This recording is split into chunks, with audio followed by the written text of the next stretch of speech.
world of cable news screaming and social media echo chambers, it's easy to lose the signal in the noise.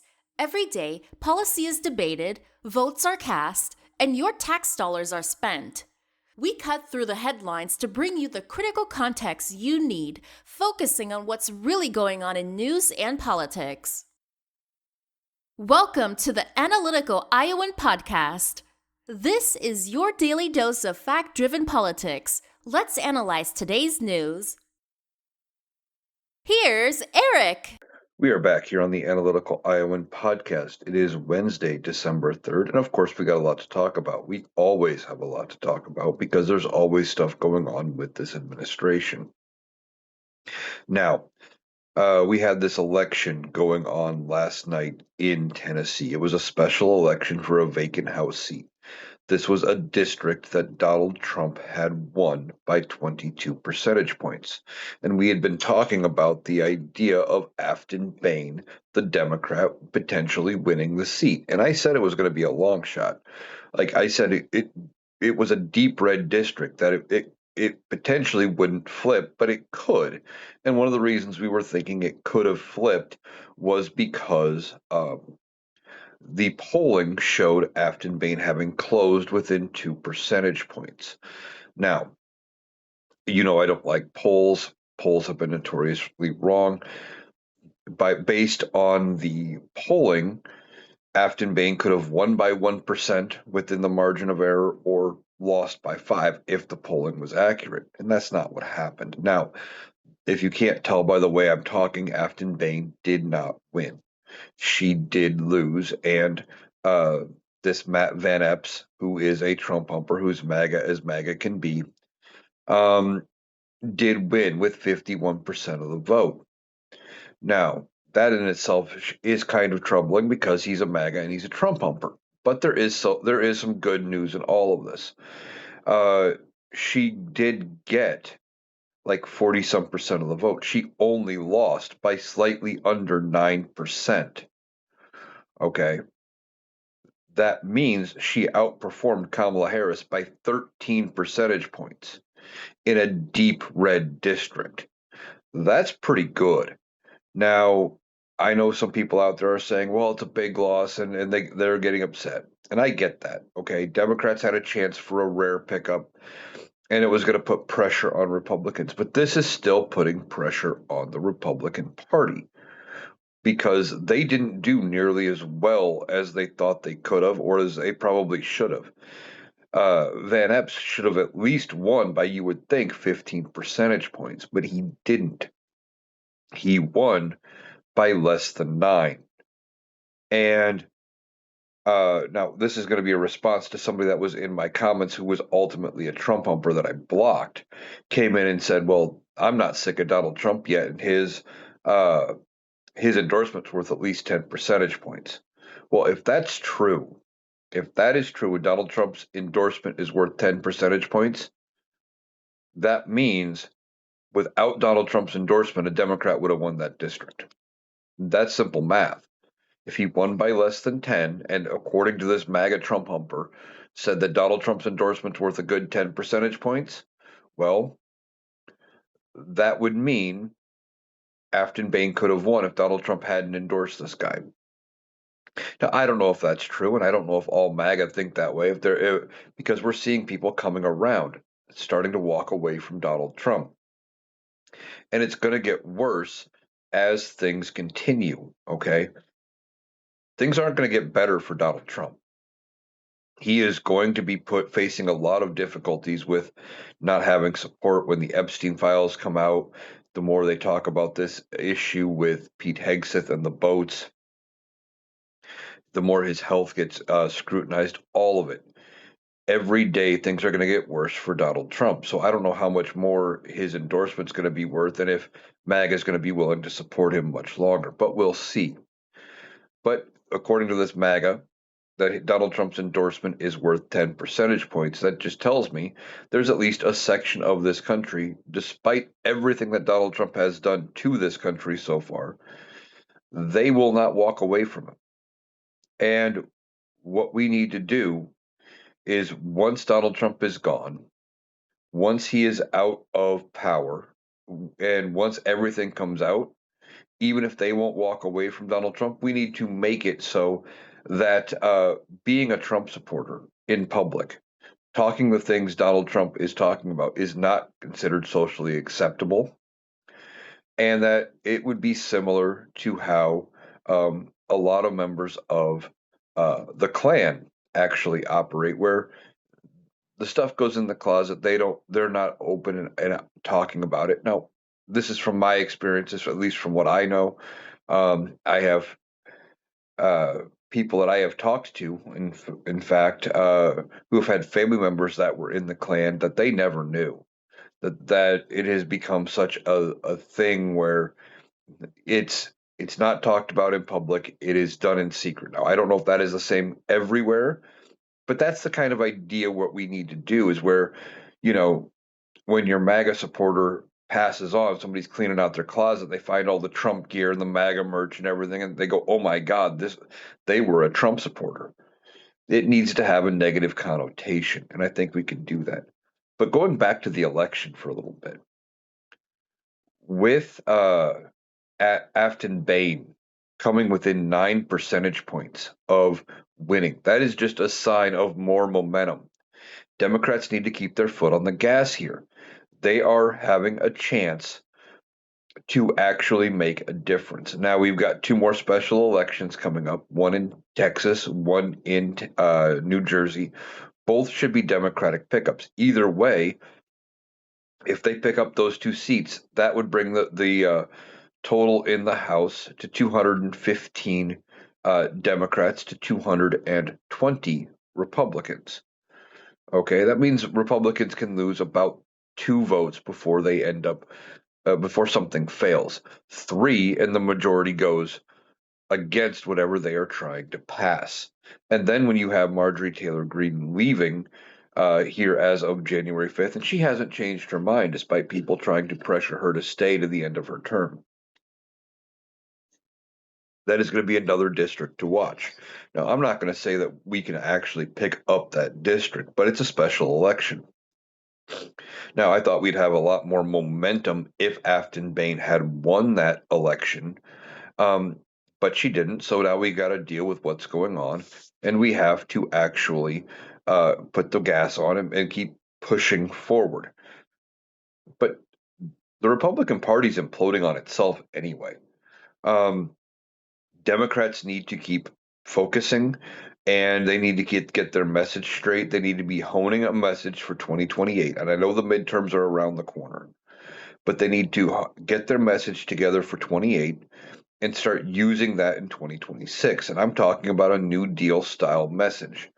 That's what I think they need to actually be successful and not just successful in the short term. I'm talking long term where we deal with affordability and accountability and we hold people accountable for the decisions and the choices they've made and for going along with things from this administration. So it was a disappointing day that Afton Bain didn't win that seat, but the fight's not over. Okay. We still have the midterms coming up. We have other special elections. And as things continue to mount and the pressure continues to grow, we are still going to see what happens to the Republicans. We don't know if there will be other defections. Are some members going to flip party? Are they going to resign? Are they going to just pass on? Because both parties have a problem with age when it comes to um, having older people in Congress. And we need to work on getting younger people in. And I think 26 and 28 by extension are going to be where that happens. We're hearing some of the older members of Congress are not going to be running. People like Nancy Pelosi, that she is decided not to seek reelection, going out on her terms, which is fine. And she has a great career, and this is not holding anything against her. But she's in her late 80s.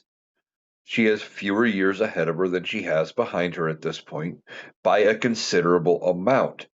We need to get somebody with a younger perspective in there, somebody who is dealing with the things that are affecting everyday people. not being able to afford rent or a mortgage, um, your the problems with affordability and not being able to afford groceries and deciding whether or not they, how do they stretch their budget to cover the ACA payment when their medical comes up.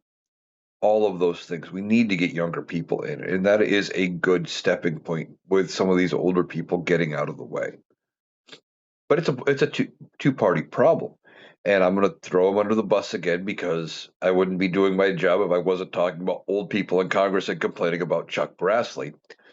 You have Chuck Grassley here in Iowa, who has been a senator longer than I have been alive. He is 92 currently. He is up for reelection in 2028. He would be 96 years old, and as of right now, has every intention of running again. That would put him at 102 when that term is up, if he lives to the end of that term. Now, he seems to be in better health than some politicians, don't get me wrong, but he is still 92. And Chuck Grassley is so well known and so well liked for some damn reason in this state, mostly because of just name recognition and people not paying attention to politics, not nearly close enough, that they recognize the name Chuck Grassley, that they recognize that when they go to vote, they see Grassley and they just go, oh, yeah, he's been there for a while. He knows what he's doing. Check and done. Right? Chuck Grassley is a problem for this state, but because he is a staple, a lot of people vote for him because they just know the name. And we got to change that. Now, I've been hearing that one of the plans, and if they're going to do it, they better do it quick because Kim Reynolds' time as governor is running out. And I still believe that Rob Sand is going to be the next governor of Iowa. He's a Democrat. He is currently the only statewide elected Democrat. But that being said, I think Rob Sand will be the governor. But anyway, with Kim Reynolds having just a year left, I had heard the plan had always been that for Chuck Grassley to resign or retire, and for Kim Reynolds to appoint his grandson, Pat Grassley, who is currently the Speaker of the Iowa House of Representatives, who is about my age. He's in his 40s, to replace him. That way, when people go to the voting booth, again, they'll just see the name Grassley and they will think of his grandpa and go, oh, yeah, Grassley, he's been there forever. I know him. Check and done. And that shouldn't be allowed. But of course, it is because the governor can appoint whoever they want when there's a vacancy. Now, if they do that, I will turn around and use my platform as best I can to draw attention to that fact that is exactly what they did. And I would hope other Iowa creators would do the same and try to push to make sure that he becomes a one-term senator. That way we end up with somebody else in office. And maybe he'll screw everything up that they'll realize it's not his grandpa. He doesn't have the same legacy, but who knows? All right. Now, yesterday, there was this cabinet meeting. But before the cabinet meeting, I think they did the cabinet meeting in part because of all the questions about Donald Trump's health. And whenever there starts to be questions about his health, they do a cabinet meeting. And they usually do a long cabinet meeting where they put him out in front of the press and they try to show how fit and healthy he is and how there's no problems with his health. Except here's the problem. He wasn't in good shape. And before the cabinet meeting, in the middle of the night, Donald Trump spent like 3 hours on Truth Social. He was sundowning. And if you know anything about people who are dealing with dementia, stroke complications, or anything like that, Alzheimer's, a lot of times they can do what is called sundowning, which it means like at night after the sun's down, when they get their nights and days backward, and they end up being awake in the middle of the night, can't sleep, and they're just doing things, right? So Donald Trump was up for like 3 hours in a stream of posting on Truth Social. He was at the pace of almost one a minute. And he was posting all kinds of things. Of course, some conspiracy theories, memes, uh, videos showing Melania in good light. I think he posted the same video 3 times, just constantly firing them off as he was thinking about stuff. Well, because he's Sundowns and he does this almost nightly, he was not very alert during this cabinet meeting. So they hold this cabinet meeting. And there were multiple issues with this cabinet meeting, of course, because it's Donald Trump. And there was a typo that was pointed out. And I don't know that this was intentional. I don't know that it wasn't intentional.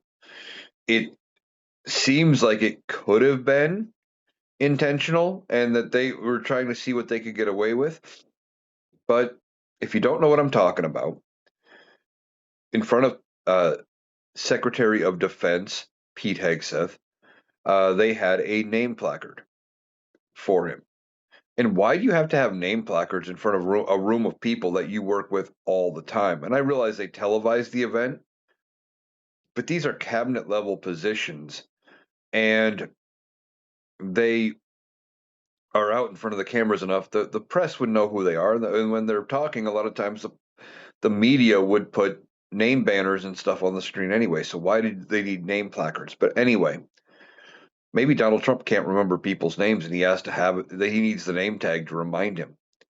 But in front of Secretary of Defense Pete Hegseth, there was this little name placard that said Secretary of War, except they spelled secretary wrong. It had 2 capital S's in the very front, reading SS. Now, if you are not familiar with history, the SS or were basically the secret police of 1930s Germany.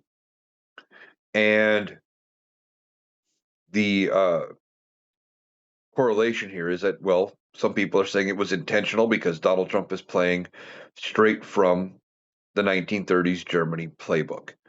And they're doing a lot of things that 1930s Germany did. And I don't know that it was intentional. I don't know that it wasn't. I know that either way, it's a dumb look for this administration. It shows the ineptitude of this administration.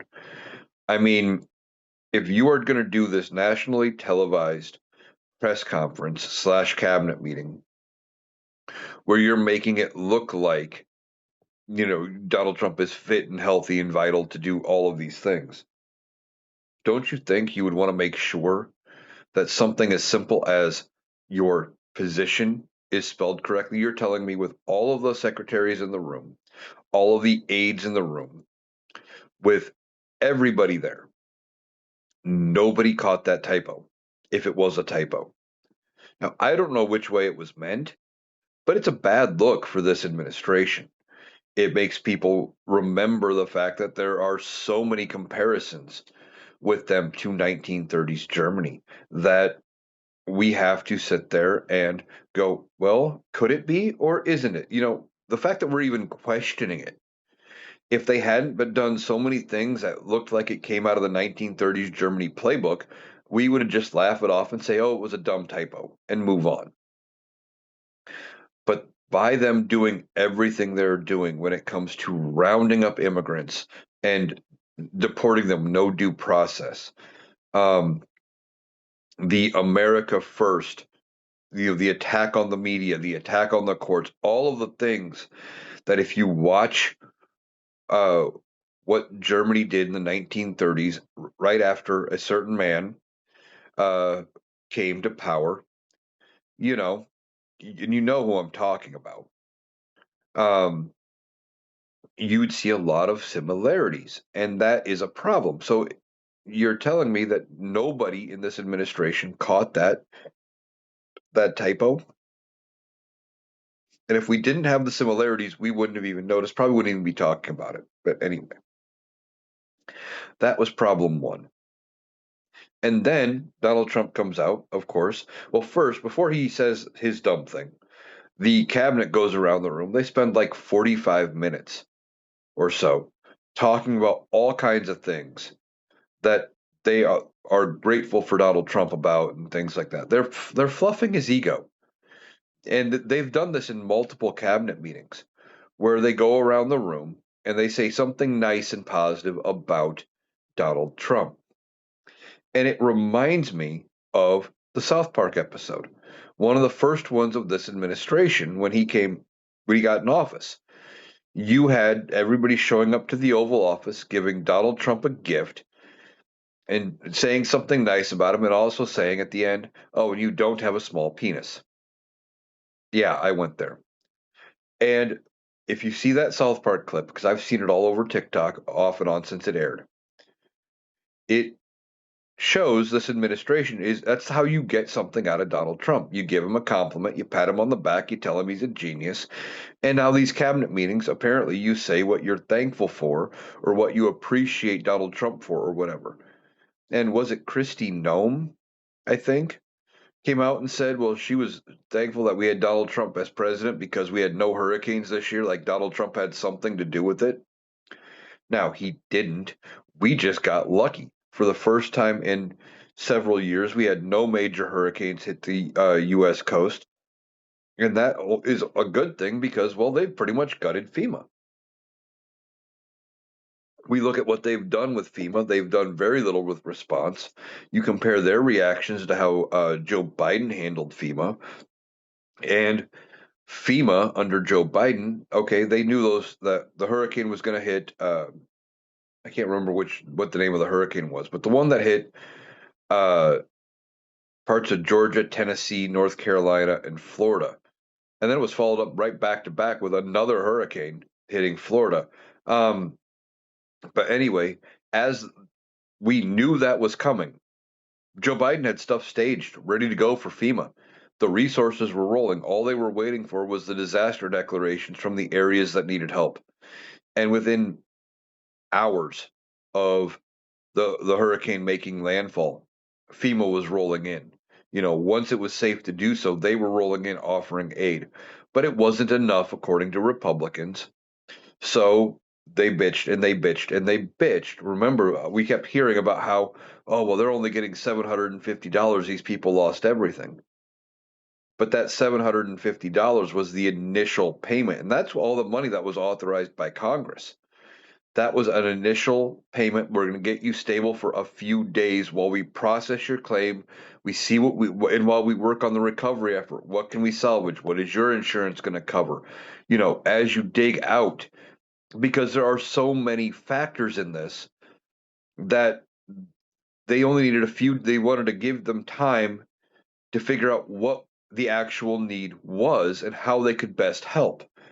But people were so pissed off that it wasn't enough aid, they thought that was all they were ever going to get. And they used that against both Joe Biden and Kamala Harris in the 2024 election. But fast forward to this year. Look at what this administration has done with FEMA. They wait months to send out aid, in some cases, sending no aid, especially to blue states. They don't do anything. And we question whether or not there's any money in the FEMA funds. They've done a lot of things where they're like, well, we're not doing this, we're not doing that, we're no longer sending this money or that money. And I think they even cut FEMA funding in the One Big Beautiful Bill. So by comparison, we got lucky that there was no hurricane. Now, are we going to dodge it next year during hurricane season? Probably not. I don't think we can go 4 straight years of dodging hurricanes. And if we do, this administration will have been one of the luckiest ever. But if we get hit with one, we're going to have to watch and see how this administration rolls out the FEMA funding. They probably will delay it. And what the response is going to be to the $750 initial payout. Is it going to be the same kind of outrage and backlash that we had heard when the Biden administration released it? I hope so. I hope people are that pissed, but I really doubt it. Okay, but they go around the room and they're fluffing up Donald Trump and his ego, making him seem like he's this big shot. And then Donald Trump comes out and he's talking about affordability being a Democratic scam. That affordability is just a Democratic scam. No, it's not. Okay. Donald Trump is so removed from the realities of what is going on, he doesn't even see it. And I don't think he cares. All he knows is if he says it long enough and loud enough that he thinks people are going to believe him. It doesn't take much for you to realize that things are not affordable anymore. When, I was just scrolling Facebook last night and I saw an ad for a duplex that I used to rent. Same management company and everything. Maybe not the exact same physical duplex, but same company and everything. Same number of bedrooms, exactly the same duplex. When I was renting there, it was $800 a month 4 years ago. They're now asking $1,250. Wages haven't gone up by half, but that's what they're asking now. $1,250 for the same duplex. Glad I got out. Glad I'm paying a mortgage at this point and not dealing with renting. But that's the problem. Not only is rent high, groceries are high, in part because of Donald Trump and his tariffs. But he doesn't want to admit that. Now he thinks that we've done so well with these tariffs and all the money's going to come rolling in. But it's not. And we're the ones paying it. Okay. Now these tariffs, you know, we pay the tariff ultimately. And was it Costco I heard? I think it was Costco has sued this administration over the tariffs and how it has affected their business. Now, we are waiting on a decision from the Supreme Court as to whether or not Donald Trump's tariffs are even legal. And I don't know when we can expect that decision. Um, we probably, it was done on an emergency basis, so you would think we would hear it soon. But they may drag this all the way out till May, June, or even July at the end of their term. Usually May and June, and sometimes the first week of July is when we get most of the Supreme Court decisions. And that's when they would decide whether or not Donald Trump and his tariffs are legal and whether or not to allow him to end up being able to continue to put these tariffs on. And then if they decide they're not legal, this administration would have to pay back all of those tariffs to the companies that paid them in. But again, my question becomes, what happens to those tariffs? So let's just use Walmart. I'm going to pick on Walmart. Sure, why not? I got lots of reasons to hate on Walmart, but we're going to pick on Walmart here. Let's say Walmart has paid, let's just say $10 billion in tariff money to the federal government. And they end up uh, getting reimbursed from the government this $10 billion. What happens? Do they kick it back to the customers and lower prices? Probably not. They're going to put it on the bottom line, call it a profit, and give their CEOs and their top people, and it may trickle down to some of their district managers and stuff if they spread it out far enough as far as percentages and stuff. All sorts of raises and bonuses. Oh, look, we made ourselves $10 billion last year. Hey, good job, us. But you only made that 10 billion, and I'm using that number as just a number I made up. But it still proves my point that we made that extra 10 billion in profit only because Donald Trump put illegal tariffs on. And because you raised prices because of those illegal tariffs. Everything is not affordable right now. Donald Trump and his tariffs have raised the cost of everything. You just go to the grocery store. Two of the things I complain the most about right now, pound of ground beef is anywhere from $8 to $10 here, and we're in Iowa.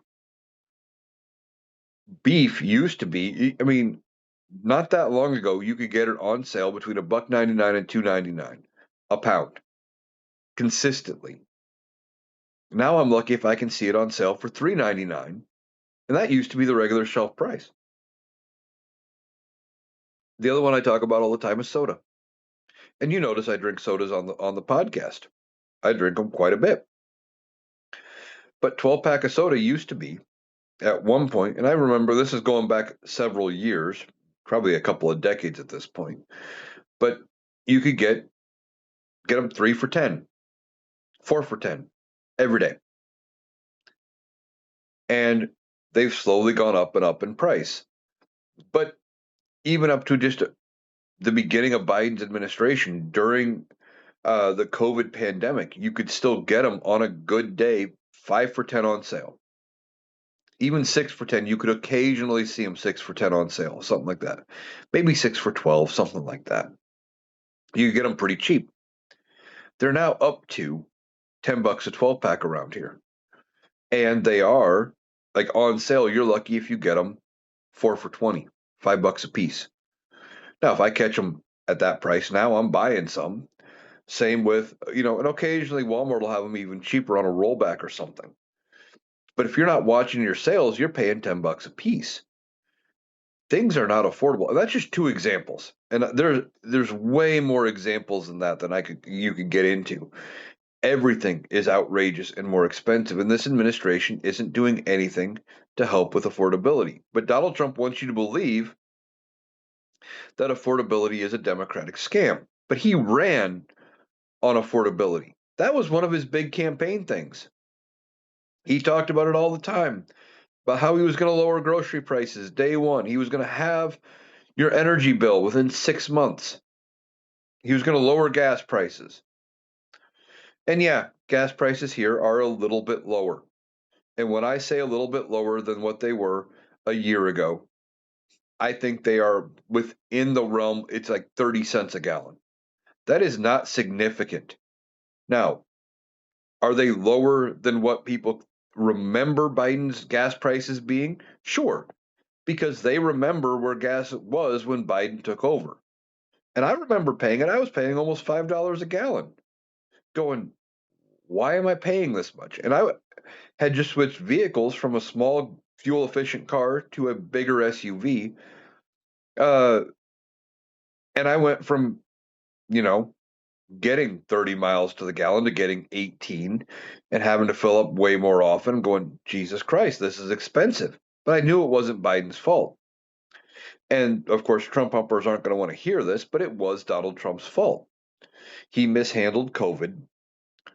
But one of the reasons why gas was so cheap during COVID when Donald Trump was president and started getting more expensive under Joe Biden, especially as people got back to work and we started getting people vaccinated and going through all of that, was because Donald Trump cut deals with OPEC to cut production. And they cut production during COVID when no one was driving, and they agreed to it, but it was like a 2-year deal. And then when people went back to work, we needed more supply, and they said, "Yeah, no, we're not going to do that. We're getting great price per barrel right now, so we're not going to do that." And that's exactly what happened. And Joe Biden tried to cut another deal. They wouldn't break that deal that Donald Trump had signed. He got them a great price. He screwed it up. But MAGA Republicans will not put the blame for any of it at Donald Trump's feet. They will still somehow find a way to blame Joe Biden. Continuing with this press conference, though, beyond talking about affordability and everything, the main reason of the press conference was talking about this issue with uh, the boats from Venezuela. Now, Pete Hegseth caught himself in a lie here, and he didn't know which way to spin it. They were talking about these boats from Venezuela, and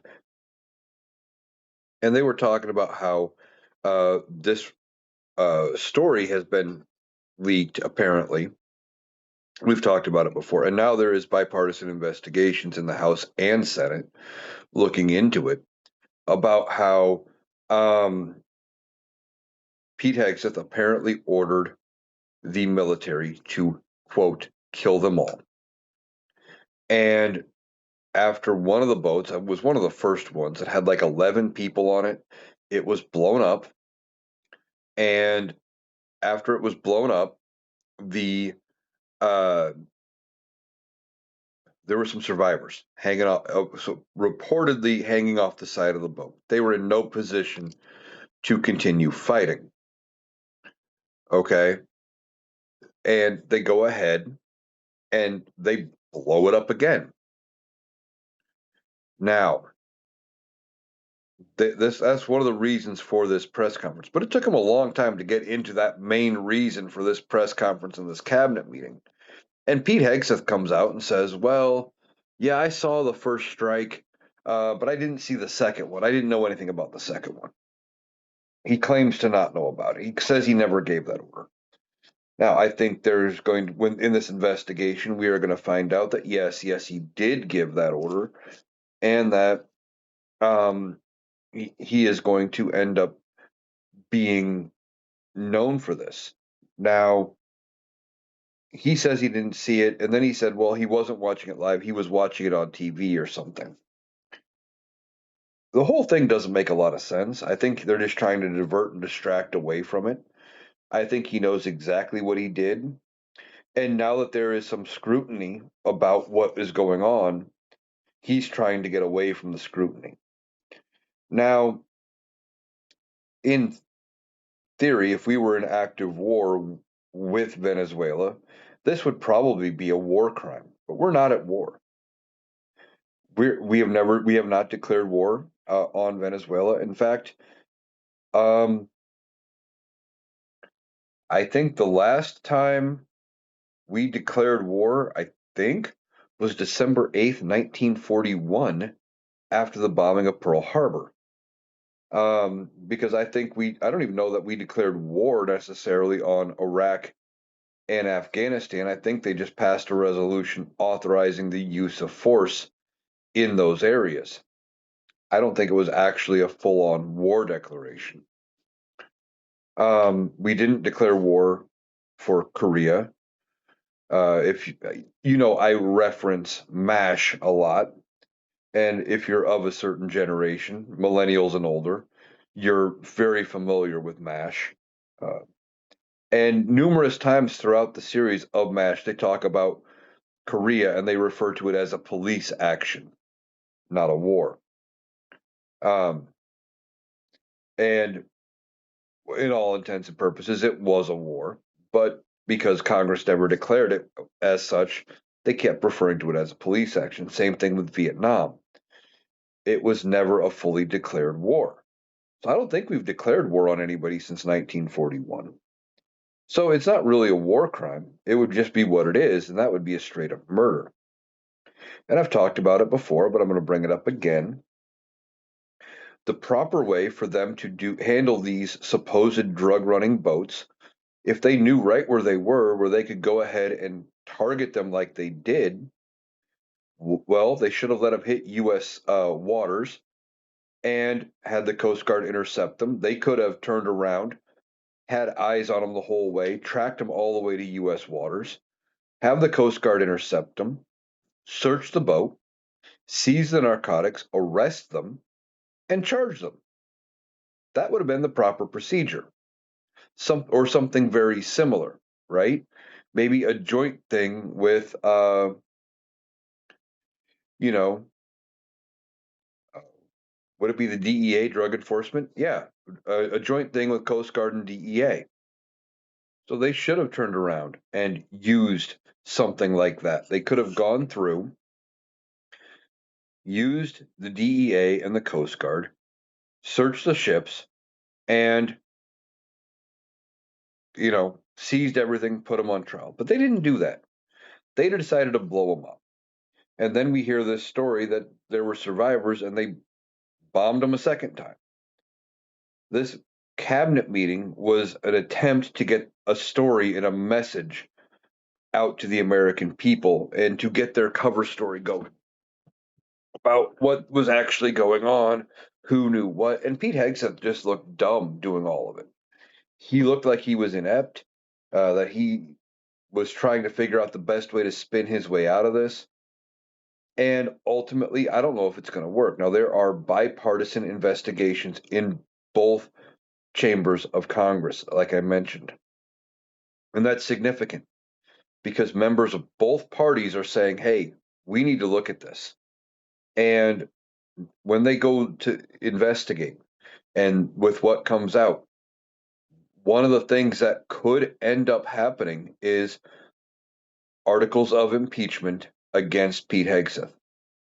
Because, yes, you can impeach members of the cabinet.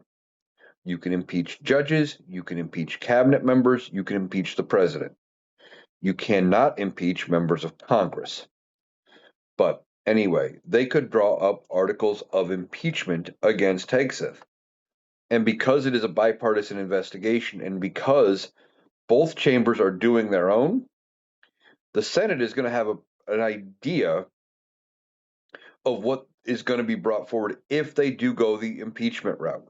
Now, I've got no guarantee that they are going to do that, but the simple fact that they are even looking at what this whole event was tells me they know it's going to be a bad story for them. And Donald Trump is trying to get away from it.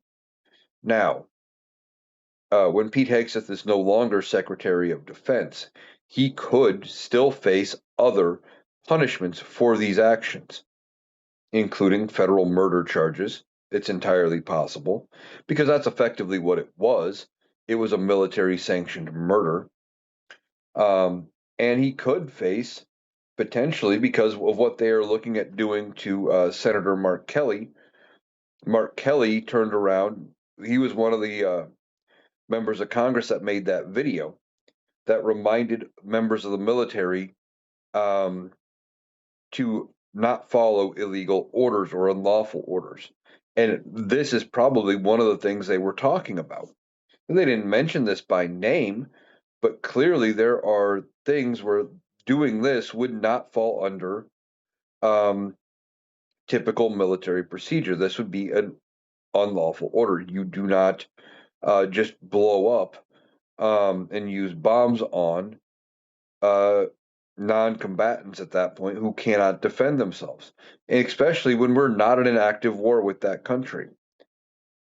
And what the military could potentially do, I think, and I keep forgetting to look up to see if the National Guard works the same way as the regular standing army or any of the other branches, but I believe they can recall Pete Hegseth, reactivate him, just to court-martial him for this. And he could be staring potentially at a court-martial and time in Leavenworth. In fact, anybody all the way down the chain of command could potentially be facing things related to courts martial. And yes, that is the proper way to say that, not because, yeah, it is the plural of courts and martial describes the court. But anyway, all things courts martial.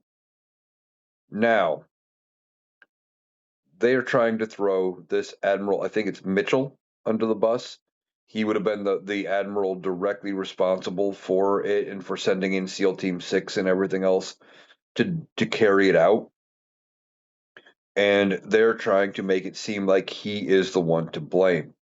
Now, they may try to make him the fall guy, and ultimately he may go down for it. And if they do end up holding a court martial or something for him, they could. But we're also hearing that Pete Hegseth, before he even started ordering the strikes and ordering the second strike, we heard that he had been talking to JAG lawyers, Judge Advocate General, the judicial branch of the military, and that he was asking them about it before he did it. And they said, no, that's probably not a lawful or legal order. And he didn't like that answer, so he went to Attorney General Pam Bondi. And she said, yeah, go ahead. No, there's no problem with it. That's legal. And he went, okay, I like that answer, and went with it. So there could be court martials for anybody involved, and they may try to set up some of these admirals to be their fall guys. But the minute I think one of these admirals, like I think it's Mitchell, becomes the fall guy, and let's say they do a court martial and he ends up facing time in Leavenworth, the rest of the military is going to take notice, and there's going to be less willingness to, um, you know, go forward and do some of these illegal orders. Now, there never should have been willingness in the first place, but when the thought of there being no punishment coming down from above, you know, that might have changed their perspective on whether or not they would have done something.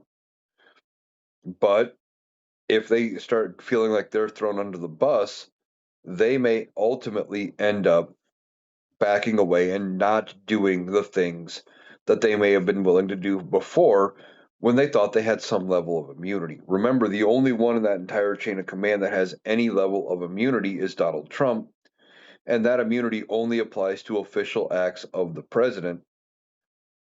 And effectively, you can't look at his motivations while doing official acts. However, what could happen, depending on how this all plays out, is there could be a court case that brings that immunity decision back before the Supreme Court, and they may redecide that and say, hey, you know what, we got it wrong. We're going to change that ruling. It could happen. I don't know when or if it will, but it might. So they're setting up fall guys for this. And ultimately, Donald Trump may set Pete Hegseth up to take the fall here. Whether he gives him an ultimatum saying, hey, you know what, you got to resign over this deal, whether he just straight fires him, that sounds more like Donald Trump's speed. Something like that. He could do either or. And then he could also turn around and do nothing and pardon Pete Hegseth. Now, I think that would hurt the Republicans in the long run. It would just be something else they have to answer for, and Donald Trump gains nothing from giving Pete Hegseth a pardon. Because then Pete Hegseth, when they go through these investigations, these joint investigations in Congress, then he wouldn't be able to plead the fifth on the stand. He would have no reason to not answer questions. So Pete Hegseth could be the fall guy here for this. And we'll have to see how far Donald Trump takes it, if he does let Pete Hegseth take the fall or whatever. Because Donald Trump won't take the fall for this. He never takes responsibility. He's always got somebody lined up who he can get to take the blame. So, also with this cabinet meeting, the other big story is Donald Trump appeared to fall asleep again in public on TV during a cabinet meeting. Now, of course, the Trump humpers are going to come out and say, well, he wasn't actually sleeping. He just had his eyes closed for a little bit and he popped back awake like he was perfectly fine. He just had his eyes closed while he was listening and he was thinking, or he was deep in thought, or they may try to say he was praying or some bullshit. No, Donald Trump was sleeping. It reminds, and this isn't the first time he's gotten caught sleeping in public. He falls asleep all the time during the day when he should be awake. This just exasperates the calls about his health, right? And that was the whole point of doing the cabinet meeting, I think, was A, to try to get ahead of the story with the drug boats and all of that, and also to show how fit Donald Trump was because we were scrutinizing his health again. And then he starts dozing during the cabinet meeting. He fell asleep in the Oval Office, just the other day for another event. There was one day he was doing a joint press conference, and when it wasn't his turn to speak, he kind of dozed and jolted himself awake. And I say it a lot, but it reminds me of my grandfather. In the later years of his life, we'd go to visit him, and we did quite frequently, but he was suffering from Alzheimer's, and he'd just start dozing off, wake up 20, 30 minutes later, like it was no big deal, and he'd have that same kind of confused look on his face that Donald Trump typically has. And I think Donald Trump is really suffering from a lot of problems. He doesn't sleep well at night, and this administration is just propping him up. They are trying to keep things going as long as they possibly can with Donald Trump. And they don't know what else to do. They can't break away from Donald Trump because of the MAGA base. And the MAGA base, if they do break from Donald Trump, will never vote for a Republican, or at least not those Republicans. Or they may never vote Republican again. They need a way to get rid of Donald Trump. And that may come with the Epstein files. But so far, they're just going to keep propping him up, let him doze in public. And like I said, there's been renewed scrutiny about his health. And it starts with this MRI. Back in October, he had his second yearly physical, which 2 physicals in a year was strange. Then Donald Trump lets it slip that he had an MRI. But then he's been asked several times, well, what'd they look at? If they did an MRI, what were they looking at with you? What was wrong with you? And he's like, well, I don't know. I don't know what was wrong. So you're telling me you had a major medical scan, you have no idea what was wrong with you, and you're just okay with it. Apparently, Donald Trump is perfectly fine with it.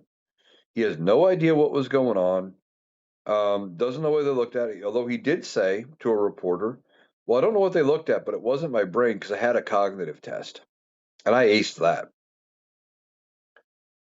The cognitive test he is referring to, I talk about it a lot, is the Montreal Cognitive Assessment.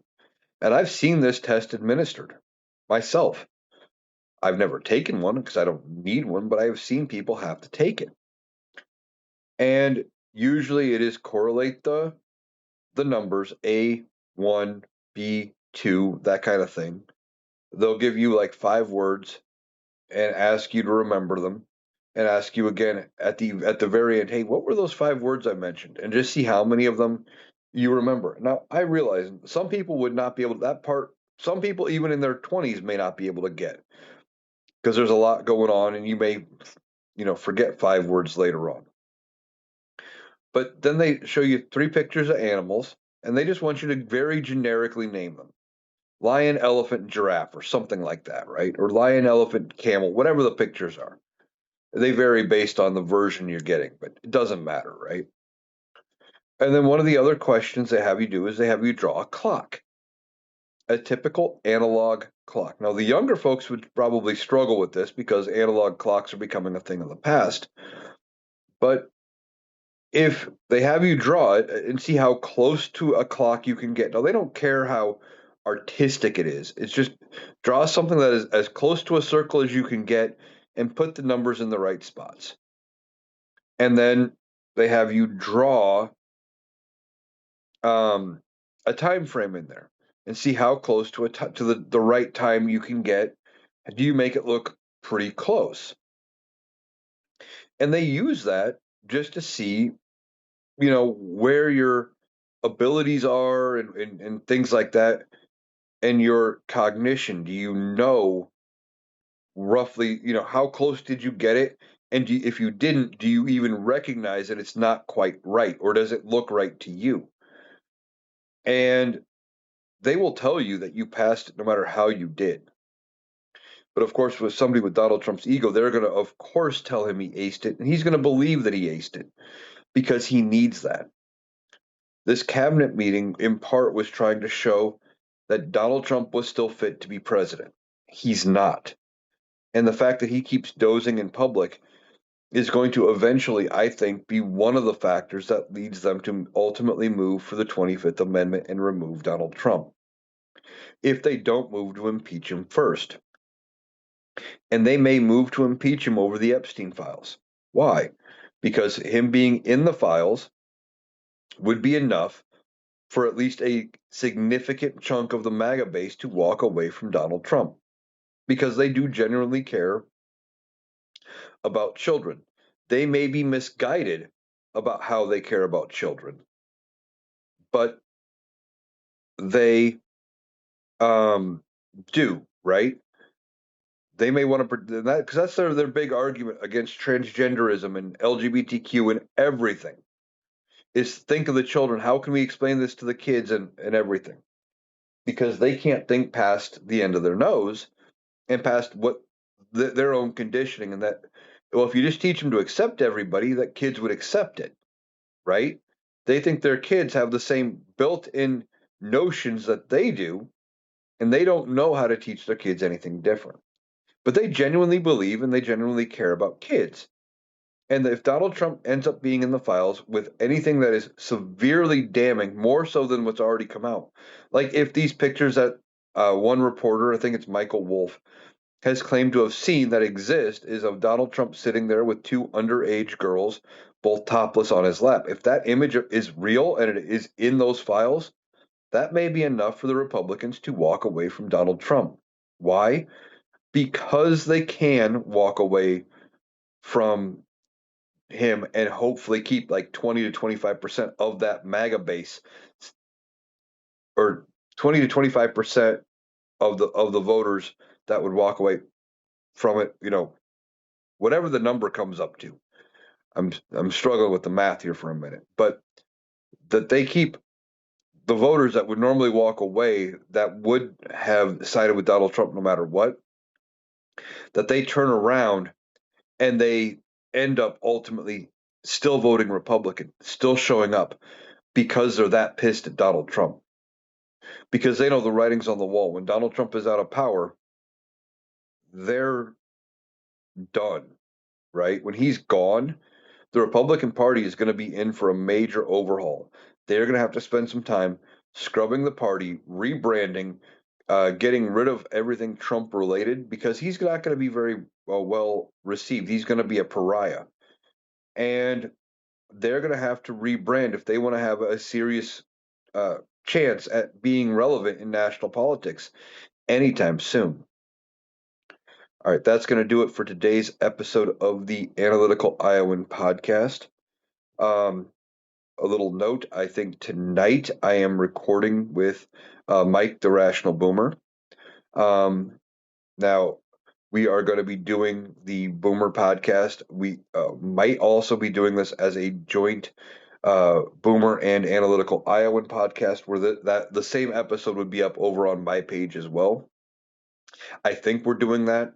And if not, either way, I'll still be a guest on the podcast. And if I don't end up posting that on my show, I will sit down and I will record another episode tomorrow for you guys. I'll be back tomorrow with even more. There's always stuff to talk about. And I miss the days when politics was boring and we didn't have major news events to cover every single day like this. But that's where we are right now. We've got a lot to cover. So I will be back tomorrow with even more. I encourage you to check out my appearance. I think it's going to be tomorrow's podcast with the Rational Boomer. If not, it may be Friday. So keep an eye out for that. And I will do TikToks and announce it here on the show when to expect to see me on the Rational Boomer podcast. All right. So I want to thank you for taking the time to join me today. I hope you have a great day, and I'll be back tomorrow because there's always stuff to talk about.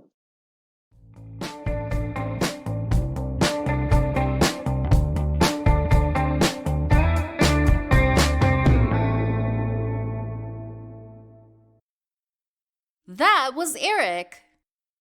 That does it for our analysis today. If you appreciated us cutting through the noise to get to the critical context, please make sure you're subscribed to the Analytical Iowan podcast on Spotify and YouTube. We'll be back tomorrow. Thanks for listening.